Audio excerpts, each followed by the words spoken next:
West, Las Vegas, Reno, San Bernardino, Los Angeles, and Willoughby. Tickets, please. Oh, I thought I had them. I think I left them back at the studio.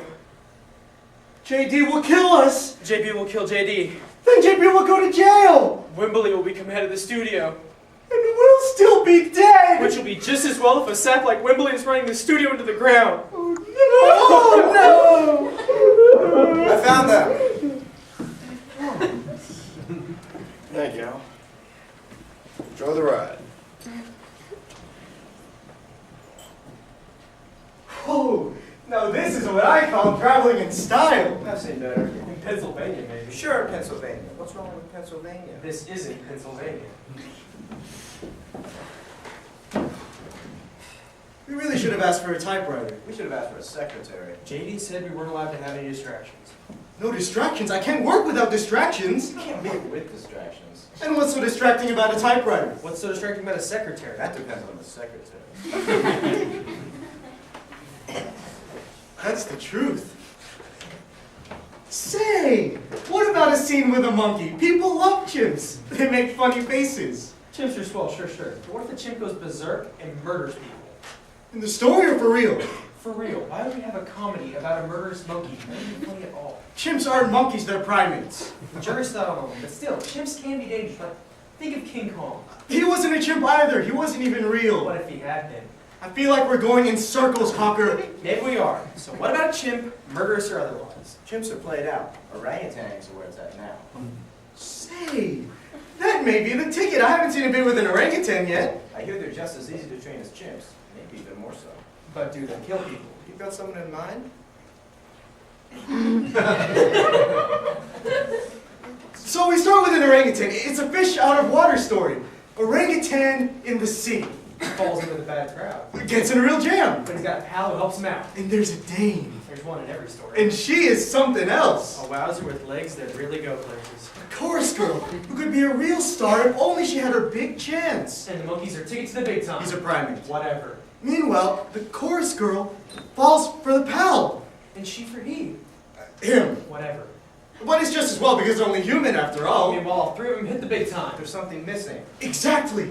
Our primate is restless. The big time ain't everything. Sure. Swimming pools and servants can't give you everything. Though they can give you a lot. The pal and the dame fight it, and suddenly it's Splitsville. The orangutan regrets it all. He thinks things were better before he got rich. He hits the road to find out what he's been missing. Only he goes missing. Gone to ground, not a trace of his whereabouts. Meanwhile, Tinseltown won't let the trio alone. They cast a dragnet. The pal and the dame reconcile to find their friend. It's heartwarming. It's endearing. It's all American. The pal and the dame find the primate and get the old band back together. It's meaning. It's endearing. It's all American, sure. Add some songs and cut a rug too. And some flashy rug cutting? Something like Busby Berkeley would do. We get Busby Berkeley. A big production number at the end. Oh, the ladies will swoon. Friends will pay handsomely to be there with swooning ladies. It's spectacular. It's meaningful. It's all American. Sure. Change the monkey to a fellow from Iowa, and we've got a story.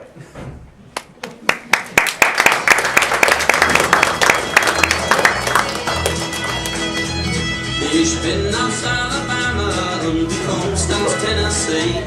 Der Weg zu dir ist schrecklich, weil du sehnt uns fast nicht. Ich hab nichts von der Welt gesehen, darum zieht es mich hinaus. Jedoch vielleicht in einem Jahr komme ich zurück. Sally Ann, do you think you have enough left for these folks? I'll be alright. Sure could use some more beans, Captain. Got someone out on that mission. Johnny Ray. You son of Bob yet? No, sir, Captain. All I want to get to. Yes, sir. Oh, I think Johnny Ray is sweet on Jolene. Yep. I think that much is obvious. And Jolene sure is sweet on him. It's nice when it works out that way. Sure is good seeing folks living and finding happiness. Must be nice. Could be. Sure wish them luck. Oh, we could all use some of that luck, Cap. Lester, you look hungry today. No, sir. Me and my folks are all well fed today. Thank you, kindly. Glad to hear it. What can I do for you? Well, I hate to ask it. No, don't worry about that, Lester. Go on. It's just my kid's sister. She got chilled. We could really use another blanket if you can spare it. would be a night or two, I think. Oh, Lester, we Don't worry about would. that, Lester. I'm sure we can find someone that can spare it. Thank you kindly, Captain. Sullivan, I want you on this. I'm sure you can find someone that's willing to spare a blanket better than me. I guess you're right about that. Fishy Bob's here. All right, let's see. Got some,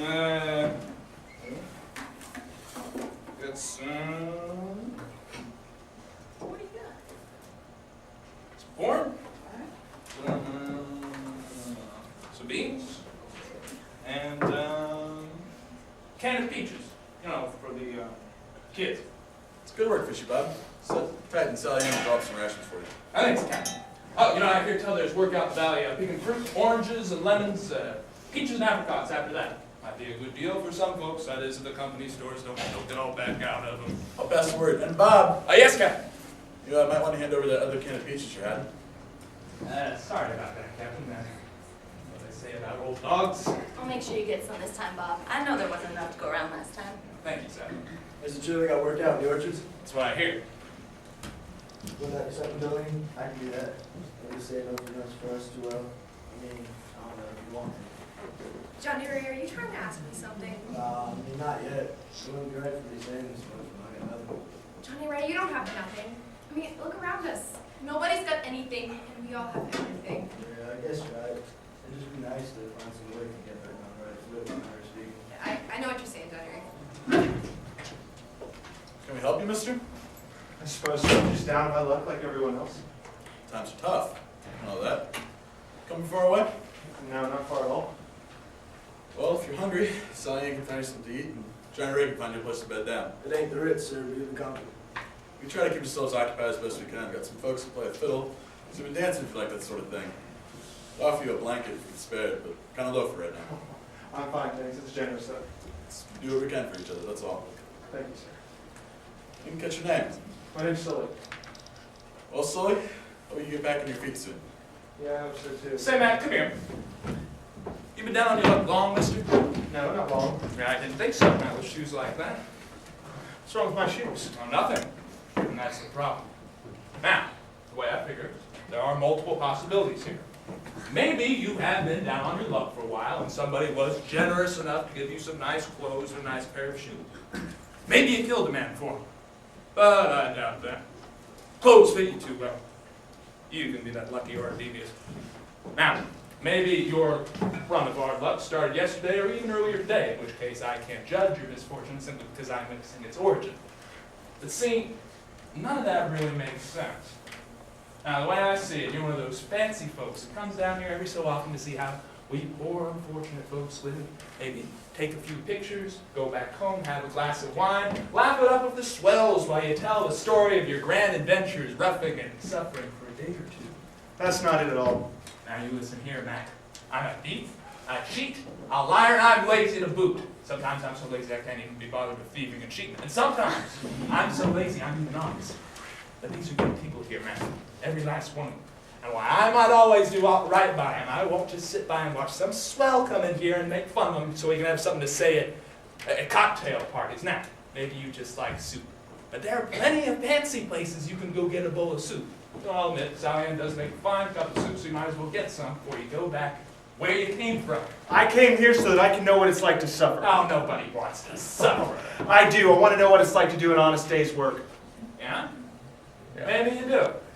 Thing is, if you do that honest day's work, you really suffer. You know that at the end of that honest day, at the end of all your suffering, you get to go home.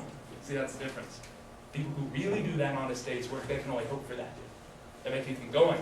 In the meantime, that work and that pain are all they really have. They don't get to put it away and get out of their hobo costumes. They live it all the time. Guess I really hadn't thought of it like that. I guess you haven't. But you seem like you mean well. Tell you what, you want to see what it's like to do an honest day's work? I'll show you around. You can really suffer. Thanks. I appreciate it.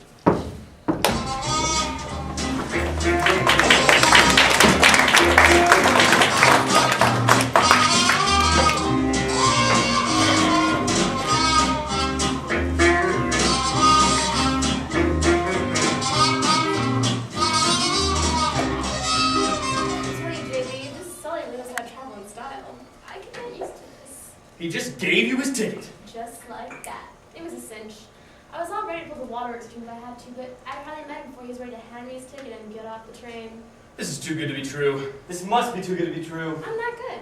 And I'm sure my name isn't Riley I. Jones. He just got off the train. If I known it was going to be that easy, I wouldn't have taken that insurance policy out on him. If I had known, I would have kept the writers back in the studio. I would have kept myself back in the studio. I would have certainly left Wembley back in the studio. Well, it would be a shame to waste a perfectly ticket on a train as nice as this. And Mohammed the bartender makes it A1 Gibson. Besides, we can relax, discuss my raise, and maybe a bigger office. You don't have an office. Well, we can start with getting me an office.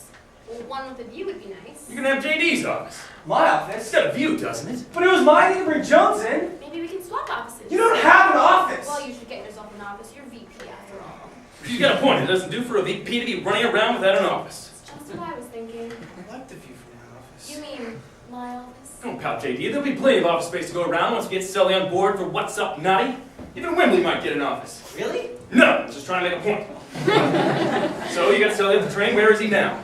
Not on the train. You mean you don't know where he is? You told me to get him off the train. He's not on the train. You don't know where he is? Not a clue.